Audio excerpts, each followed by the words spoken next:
સ્વચ્છતા સર્વેક્ષણમાં ગુજરાતના 2 શહેરોનો સમાવેશ થયો છે, જેમાં અમદાવાદ અને સુરત બંનેને મહત્વપૂર્ણ કીર્તિમાન હાંસલ થયા છે। અહીં ક્લીનેસ્ટ બિગ સિટીમાં અમદાવાદ શહેર અવ્વલ ક્રમાંકે આવ્યું છે અને 10 લાખથી વધુ વસ્તી ધરાવતા શહેરની કેટેગરીમાં અમદાવાદ મોખરે રહ્યું। તો સોલિડ વેસ્ટ મેનેજમેન્ટની કેટેગરીમાં સુરત શહેર અગ્રેસર રહ્યું છે। સતત બીજી વખત સુરત શહેર પ્રથમ ક્રમે રહ્યું છે। દિલ્હીમાં રાષ્ટ્રપતિના હસ્તે એવોર્ડ એનાયત કરવામાં આવ્યો છે। તો એક મહત્વપૂર્ણ કીર્તિમાન છે। આ પહેલા સુરત શહેર આ કીર્તિમાન હાંસલ કરી ચૂક્યું છે, પણ સૌથી મહત્વની બાબત એ છે કે સોલિડ વેસ્ટ મેનેજમેન્ટમાં સુરતે પોતાનો આ ક્રમાંક જાળવી રાખ્યો છે, પરંતુ 10 લાખથી વધુ વસ્તી ધરાવતા શહેરોની અંદર અમદાવાદે પણ આ વખતે પોતાનું નામ રોશન કર્યું છે। કે સ્વચ્છ સર્વેક્ષણ 2023માં 10 લાખથી વધુ વસ્તીની શ્રેણીમાં સુરતે સમગ્ર દેશમાં સ્વચ્છતામાં પ્રથમ ક્રમ મેળવ્યો હતો। સમગ્ર દેશમાં સ્વચ્છ સર્વેક્ષણ 2024માં રેન્કિંગથી પણ સર્વોપરી કેટેગરી સ્વચ્છ સુપર લીગમાં સ્થાન મેળવ્યું હતું।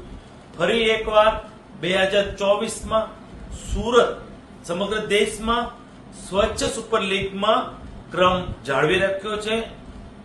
આની માટે હું તમામ સુરતીઓને હૃદયપૂર્વકના અભિનંદન પાઠવું છું। આજ મામલે વધુ વિગતે વાત કરવા માટે જોડાઈ રહ્યા છે TV9 political editor Kinjal Mishra. Kinjal, સુરતે તો પોતાનો કીર્તિમાન જાળવી રાખ્યો છે, પણ અમદાવાદની ઉપલબ્ધિ સૌથી મોટી કહી શકાય, કારણ કે આવડું મોટું શહેર અને તેમાં આ પ્રકારનું કીર્તિમાન મોટી વસ્તુ। જી જયેશ, જે વાત કરવામાં આવે સ્વચ્છતા અભિયાનની, તો વડાપ્રધાન દ્વારા દેશભરમાં એક આ સ્વચ્છતા અભિયાન છે તે શરૂ કરવામાં આવ્યું હતું। શહેરો સ્વચ્છ રહે, ગામડા સ્વચ્છ રહે તેને લઈ અને જે કેમ્પેન હતું વડાપ્રધાને ઉપાડ્યું અને ત્યારબાદ તમામ જે રાજ્યો હતા તેણે આ કેમ્પેન ઉપાડ્યું હતું। જો ગુજરાતની વાત કરવામાં આવે તો ગુજરાતમાં આ વખતે અમદાવાદ અને સુરત બંનેને અલગ અલગ કેટેગરીની અંદર એવોર્ડ છે તે મળ્યા છે। જો કે બાજી છે તે ઇન્દોર મારી ચૂક્યું છે। ભારતની જે સૌથી ક્લીનેસ્ટ સિટી છે તો તેની અંદર ઇન્દોર છે તે પ્રથમ ક્રમે છે। ગઈ વર્ષે પણ ઇન્દોર જ પ્રથમ ક્રમે હતું।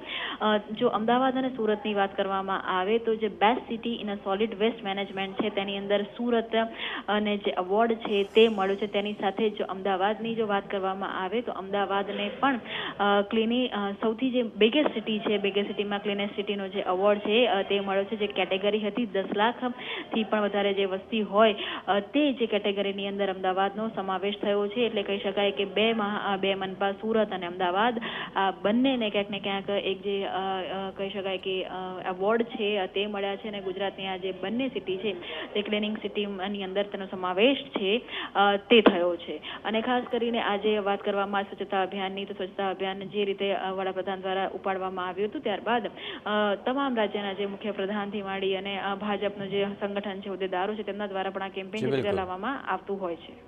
આભાર કિંજલ। તો હવે અમદાવાદ તે પણ આ શહેરોની યાદીમાં આવી ચૂક્યું છે સોલિડ વેસ્ટ મેનેજમેન્ટની કેટેગરીમાં। સુરત નંબર 1 અને દિલ્હીમાં રાષ્ટ્રપતિના હસ્તે આ એવોર્ડ એનાયત